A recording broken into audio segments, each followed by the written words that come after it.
দেখো বন্ধুরা, আজ রাত্রিবেলা রান্না করছি। রান্নাঘরে চলে এসেছি। আজকে রান্না করব মুগের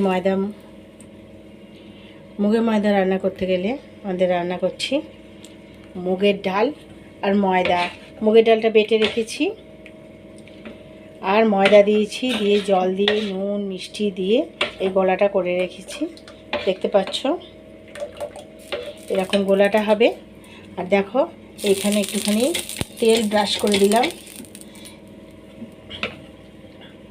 এবার আমি এটা দিয়ে দিচ্ছি।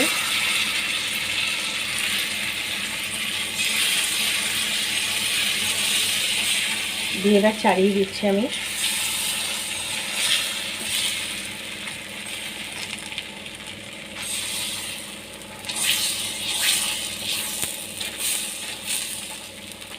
অনেকে যাদের বাড়িতে তালপাতা আছে তারা তালপাতা দিয়ে সুন্দর করে করতে পারে, কিন্তু আমাদের তো গ্রামাঞ্চলে এগুলো পাওয়া যায় তালপাতা।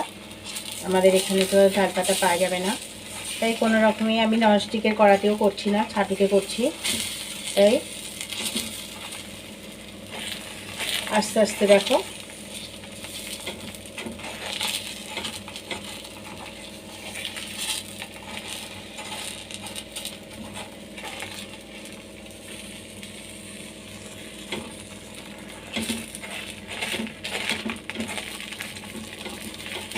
এটা দিয়ে হাতা দিয়ে যতটা পারলাম রেডি হয়ে গেল, করে নিয়েছি। এবার একটুখানি এক পিঠটা হয়ে যাবে, এই যে এগুলো একটুখানি কাঁচা কাঁচা আছে, এটা একটু ঠিক হয়ে যাবে।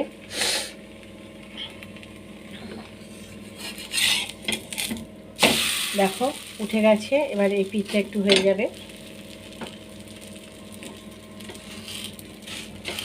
এগুলো খেতে খুব সুন্দর নরম লাগে, আর যেহেতু নুন মিষ্টি দেওয়া খুব টেস্টি হয়।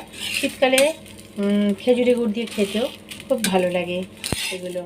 এগুলোকে আমরা বলি গোলা রুটি বা মুগে ময়দা।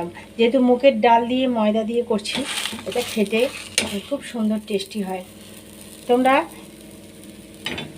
যারা করতে চাও করতে পারো, বাড়িতে করে একবার খেয়ে দেখো কতটা সুন্দর খেতে লাগে। আর এই মুগের ময়দা এগুলো খুব নরম হয়। এটা অবশ্যই মুগের ডাল দিয়ে করবে। ময়দা, মুগের ডাল, নুন মিষ্টি দিয়ে গোলাটা করতে হবে। এই গোলাটা দেখো ঠিক এরকম ধরনের করতে হবে। বেশি মোটা করলে কিন্তু এটা তুমি করতে পারবে না, একটু পাতলা এরকম ধরনের করতে হবে। আর দেখো এটা রেডি হয়ে গেছে, দেখতে পাচ্ছ। আর দেখো এটা সাদা ধবধবে সুন্দর দেখতে হয়েছে, আর খেতেও তেমনই টেস্টি হবে। এটা তুমি সুজি, নতুন গুড় দিয়ে সুজি করে খেতে পারো, বা নতুন গুড় দিয়েও খেতে পারো। এখন খেজুরি গুড় বেরিয়েছে বাজারে, খেজুরি গুড় দিয়েও খেতে পারো। দেখতে পাচ্ছ কতটা সুন্দর, কতটা নরম হয়েছে। এগুলো খেতে ভীষণ নরম। তোমরা বাড়িতে করে খেয়ে দেখো, আশা করছি তোমাদের ভালো লাগবে। ওই যে তোমরা একটা করে খেয়ে দেখো একবার বাড়িতে, দেখবে খুব সুন্দর খেতে লাগছে। আর এটা খেতে অনেক নরম, অনেক সুন্দর হয়।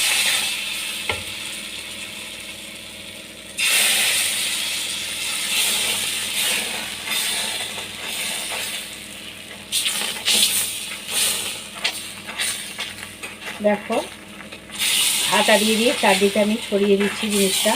এটা ননস্টিক হলে ঘোরালেই চলে যেত। আমি ননস্টিকের কড়াই করিনি, হাতা দিয়ে এই চাটুতে করছি, তাই জন্যে আমাকে নিজে থেকে ঘুরিয়ে নিতে হচ্ছে। যারা ননস্টিকের কড়াই করবে তাদের অনেকটা সুন্দর হবে, কেননা তারা ননস্টিকটা ঘোরালেই এটা ঘুরে যাবে। আমি হাতায় দিয়ে করে কোনো রকমে চাড়িয়ে নিয়েছি গোল করে। দেখো এবার এগুলো একটুখানি শুকিয়ে যাবে।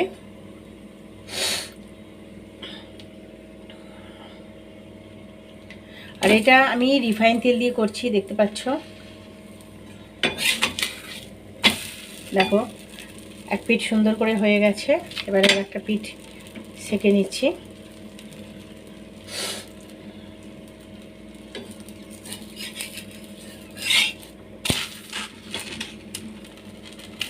তোমরা এপিড ওপিড খুব ভালোভাবে একটুখানি অল্প করে সেঁকে নিতে, যাতে কাঁচা ভাবটা থাকবে না। দেখো এটা ভাঁজ করে দিয়েছি। ভাঁজ করার পর আমি এটাকে এরমভাবে ভাঁজ করে এখানে রেখে দিচ্ছি। দেখো এখানে অনেকগুলো রেডি হয়ে গেছে।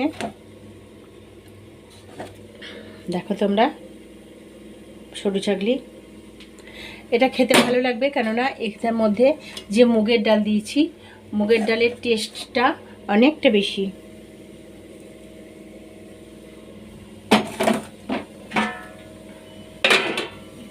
তোমরা একবার করে খেয়ে দেখো, আশা করছি তোমাদের ভালো লাগবে।